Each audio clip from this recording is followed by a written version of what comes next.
Et effectivement, j'ai eu la chance d'être assistant parlementaire à l'Assemblée nationale. Premier jour, je ne passais pas la porte de mon bureau.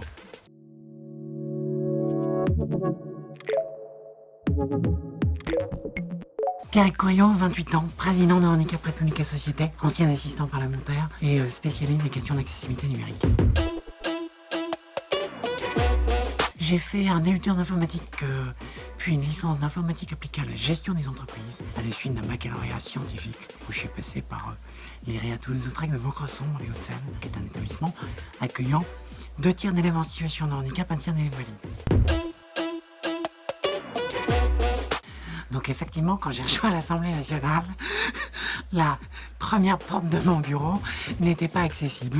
Et donc il a fallu qu'on déménage pour que je puisse accéder à mes bureaux, là où pourtant on fabrique la loi en République française. Un lieu public sur 2 n'est pas accessible. Le taux de chômage des personnes handicapées est au double de la moyenne nationale. Et les instruments de compensation du handicap créés à l'occasion de la loi n'ont pas été revalorisés depuis cette date. Le gouvernement a pris, lors du précédent quinquennat, un dispositif permettant d'octroyer sans limitation de durée les droits à carte de stationnement, carte d'invalidité, reconnaissance qualité de travailleur handicapé pour les handicaps susceptibles de ne pas évoluer. Néanmoins, cette application du droit est conditionnée à la volonté des départements qui ont la charge de cette compétence. Et donc, suivant votre territoire de résidence, la pièce tombe pas nécessairement du bon côté. On a des territoires qui ne jouent pas le jeu. D'abord, il y a des élus locaux qui font le pari que les gens vont abandonner, vont renoncer à leurs droits. Il y en a beaucoup, ça c'est le premier cas de figure. Deuxième cas de figure, une méconnaissance des dispositifs par les agents chargés d'instruire les dossiers. Et puis le dispositif, quand il a été monté sur les droits à vie, ne comportait pas de taquet juridique qui déclenchait ces droits. Et donc, il n'y a pas eu de verrou qui permettent de les mettre en œuvre d'office dans un certain nombre de situations. Et je pense qu'il aurait fallu la jouer dans ce sens-là. Il est totalement scandaleux, effectivement, que ces taquets juridiques permettant l'octroi de ces droits à vie n'aient pas été pris pour faciliter l'accès aux droits. J'ai un pluri-handicap.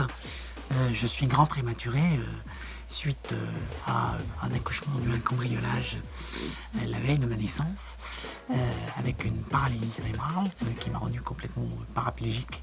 Et puis j'ai fait 2 accidents neurologiques pendant la crise sanitaire qui eux m'ont partiellement privé de mon bras droit. Et j'ai heureusement retrouvé l'usage de la parole qui avait été perdu suite au 2e accident neurologique pendant la crise sanitaire.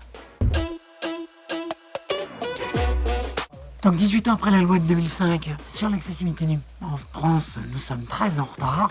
Un bâtiment sur 2 seulement est accessible.